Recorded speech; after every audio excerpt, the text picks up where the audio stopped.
So, as the main players in the hung parliament get down to business, what can we expect over the next few days? Rodney Tiffin is Emeritus Professor of Government and International Relations at the University of Sydney. I don't think there'll be any resolution this week. I think that they'll wait for the result to be finally known in all the close seats, and if one side's got 74, that would give them a little bit more moral leverage and so on. But I think it'll be sometime next week before we get a resolution. Now, we've already heard Tony Abbott talking about a kinder, gentler political atmosphere and possible changes to the way question time is run, the whole parliamentary process. So do you think the major parties are ready to compromise, and how far will they compromise in order to get power?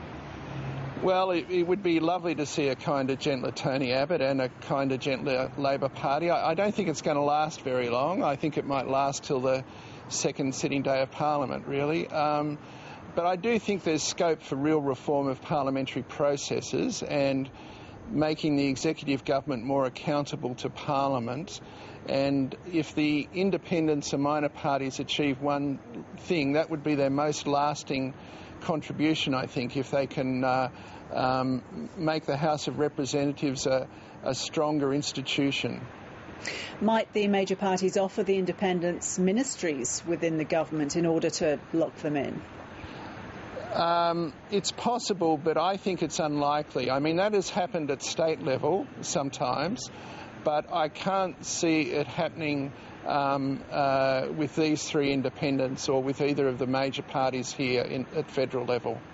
And if this hung parliament is to last and be a stable government that does the distance for the next 3 years, is that going to require a change of psychology?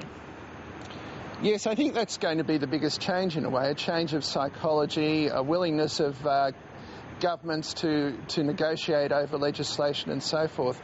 I think there's a good chance it could last 3 years. It really depends what issues come up and if there's some irreconcilable conflicts which at the moment we can't foresee which arise. Rodney Tiffin, thank you. Thank you.